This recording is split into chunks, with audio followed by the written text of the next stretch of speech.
আসসালামু আলাইকুম। তো তোরা যারা গুচ্ছে ভাই ভর্তি পরীক্ষা দিবি তোদের জন্য কিন্তু এই আধুনিক পদার্থবিজ্ঞানের সূচনা এই চ্যাপ্টারটা আজকে আমি শেষ করে দিছি, আমার চ্যানেলে ফ্রিতে পেয়ে যাবি। তো প্রথমে দেখ ভাই, আমি এই চ্যাপ্টারটাকে 6টা টপিকে ভাগ করছি। তো 6টা টপিকের ষষ্ঠ টপিকের মাধ্যমে শেষ করছি আমি। এমন ভাবে ভাই পড়াইতেছি। তো প্রথমে আমি কি করছি, এই বেসিকটা খুব সুন্দরভাবে আলোচনা করছি। এই টপিকের মানে ফটোতড়িৎ ক্রিয়ার বেসিকটা এই জায়গায় আলোচনা করছি।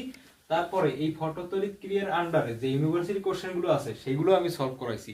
তো এইভাবে যদি প্রত্যেকটা চ্যাপ্টার আসলে তুই পড়স, মানে তুই যদি প্রত্যেকটা চ্যাপ্টার টপিক ওয়াইজ বা টাইপ ওয়াইজ যদি পড়স, তারপর যদি এইভাবে প্র্যাকটিস করো নিজে কোশ্চেন ব্যাংক থেকে, তাইলে ভাই তুই গুচ্ছে চান্স পাবি না কেন। আমার এই ক্লাস সর্বোচ্চ হইবে ভাই 50 মিনিট বা 45 মিনিট। এখন তুই যদি ওই 12 ঘন্টার 13 ঘন্টার ক্লাস করতে যাস, তাইলে তো তোর টাইমটা হুদেই নষ্ট হইবে। এখন তোর কাজ হইতেছে লাইভে ক্লাস করা বাদ দিয়া রেকর্ডেড ক্লাসের মাধ্যমে প্রত্যেকটা চ্যাপ্টার কিভাবে অল্প সময়ের মধ্যে বারবার রিভিশন করা যায় এইটা নিজের প্রচুর পরিমাণে প্র্যাকটিস করতে হবে ভাই। যদি এটা করতে না পারো ভাই, আমি তোরে আবারও বলতেছি, তুই গুচ্ছেও চান্স পাবি না। এখনো যদি পিটদের পিছনে দৌড়াও, 12 ঘন্টার ক্লাসের পিছনে দৌড়াও, তাইলে ভাই তোর কিন্তু চান্স হবে না।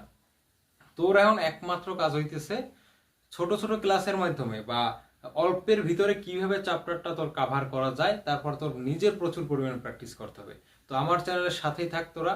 ইনশাল্লাহ তোদের জন্য অনেক গুরুত্বপূর্ণ টপিকের উপর আমি ভিডিও দিব। ইনশাল্লাহ প্রত্যেকটা চ্যাপ্টার আমি একদম ফ্রিতে করাই দিব।